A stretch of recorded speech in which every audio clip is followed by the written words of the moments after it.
First of all అందరికీ వినాయక చవితి శుభాకాంక్షలు.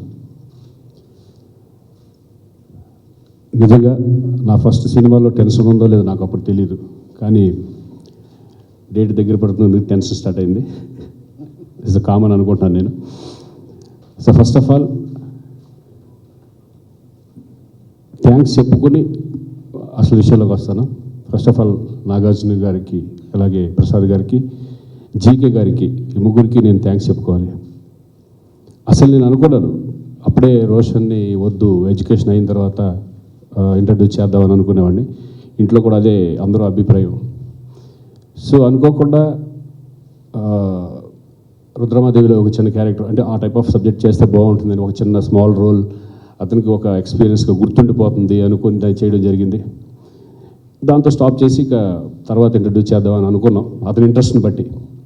So అనుకోకుండా ఒకరోజు జీకే గారు వచ్చి ఇట్లా సబ్జెక్టు ఉంది చెప్పాలి అంటే విషయం చెప్పాల, డైరెక్ట్గా వచ్చారు. సరే సబ్జెక్ట్ వింటా ఉన్నాం, సబ్జెక్ట్ చాలా బాగుంది, ఇంత మంచి సబ్జెక్ట్ నాకెందుకు చెప్తున్నారో అర్థం లేదు. అంటే దాంట్లో నా క్యారెక్టర్ ఏంటి అర్థం లేదు. అంత అయిన తర్వాత చెప్పారు, సరే ఎవరికి ఏంటి ఈ సబ్జెక్ట్ నాకెందుకు చెప్పారంటే లేదు రోషన్ చెప్పాను అదే బట్టి నేను షాక్. చాలా బాగుంది సబ్జెక్టు, ప్రొడ్యూసర్ ఎవరైనా అడిగాను అనమాట. నాగార్జున గారు, మ్యాట్రిక్స్ ప్రసాద్ గారు ఇద్దరు ప్రొడ్యూసర్లు అనగానే ఒక్కసారి వావ్. అప్పుడు ఆలోచిస్తూ నాకు చిన్న ఆశ, ఇది చేస్తే బాగుంటుంది రోషన్ ఎలాగైనా. సరే నేను ఒక పని చేస్తానంటే ఒక 1 డే టైం ఇవ్వండి అని చెప్పేసి పైకి వెళ్ళి ఒక 1 డే తీసుకొని ఇంట్లో వాళ్ళతో డిస్కస్ చేసి పక్కన రోషన్ ఉన్నాడు.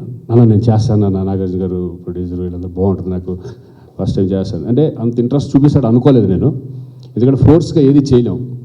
సో అతని ఇంట్రెస్ట్ నేను చేస్తాను అనేపాటికి నేను ఇక తన మిసెస్ కూడా చాలా హ్యాపీగా ఫీల్ అయ్యాను. ఎందుకంటే ఒక ఆర్టిస్ట్కి ఒక మంచి బ్యానర్లో రావడం అనేది చాలా కష్టం, ఒక మంచి డెబ్యూ రావడం అనేది చాలా అల్లక్తో కూడుకున్న విషయం. సో ఈ ఏజ్లో ఒక 10th స్టాండర్డ్ కుర్రాడు, అప్పుడే 10th స్టాండర్డ్ అయిపోయి ఇంటర్ ఫస్ట్ ఇయర్ జారిపోతున్నాడు. ఆ టైంలో ఇటువంటి అవకాశం రాదు, గుర్తుండిపోయే సినిమా అవుతుంది ఇది అతని లైఫ్లో, ఇంకేం ఆలోచించలేదు.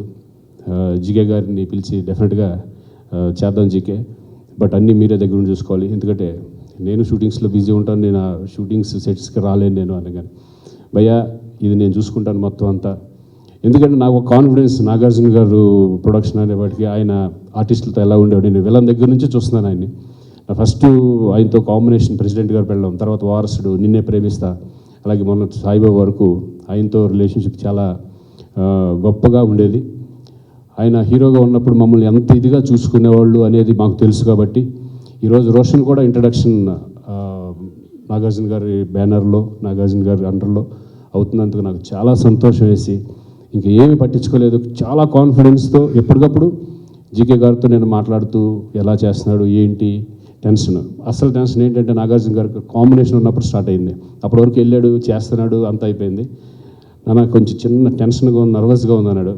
కానీ చెప్పాను ఎదుట, ఇంకా నాకున్న కొన్ని ఎక్స్పీరియన్స్ చెప్పాను నేను, భయపడొద్దు, కెమెరాకి భయపడొద్దు, అసలు అదే మెయిన్, ఫస్ట్ మైండ్లో పెట్టేసుకో అని చెప్పాను. కానీ అయినా సరే ఫస్ట్ ఒక 2 రోజులు బాగా ఇబ్బంది పెట్టినట్టున్నారు. వచ్చేవాడు ఇంటికి వచ్చి చాలా నర్వస్గా ఫీల్ అయ్యాడు. సో నాకు లేదు ఫస్ట్ అయ్యాను, తర్వాత ఆయన ఎందుకో ఆయన మెస్మరైజ్లో తీసుకెళ్ళిపోయాడు, తర్వాత ఫ్రీ అయిపోయాను అని చెప్పాడు. So very happy. నిజంగా ఇంతకంటే నాకు హ్యాపీనెస్ లేదు. మంచి బ్యానర్లో నాగార్జున గారు అండర్లో మా అబ్బాయి కూడా ఇంట్రడ్యూస్ అవుతున్నందుకు నాకు చాలా సంతోషం.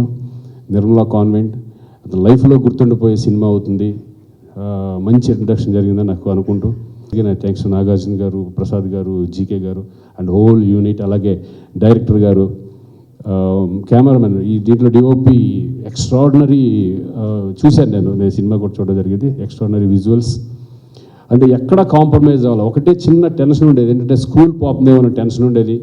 దానికి కూడా ఒకటే అన్నారు జీకే గారు, స్కూలు వాళ్ళ పర్మిషన్ తీసుకొని వాళ్ళు ఎప్పుడు పర్మిషన్ ఇస్తే కనుక అప్పుడే చేద్దామా, అస్సలు ఇబ్బంది పడొద్దు అన్నారు. అలాగే ఏ ఇబ్బంది లేకుండా చేయడం, ఈగర్లీ వెయిటింగ్. ఈ సినిమా మేము కూడా ఎలా ఉంటుంది ఏంటనేది టెన్షన్ ఆల్రెడీ స్టార్ట్ అయిపోయింది.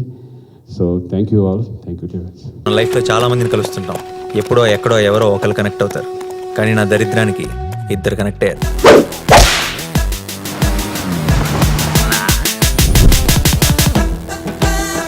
స్మైల్ చాలా బాగుంది. నిజం అనుకోవద్దు, అబద్ధమే. బానే ట్రై చేస్తున్నావు. I love you. జోక్ చేయకు. ఏంటి నన్ను ఫాలో అవుతున్నావా? నువ్వే స్కూటీ పాడైపోయిందని అబద్ధం చెప్పి నన్ను ఫాలో అవుతున్నావేమో అని నా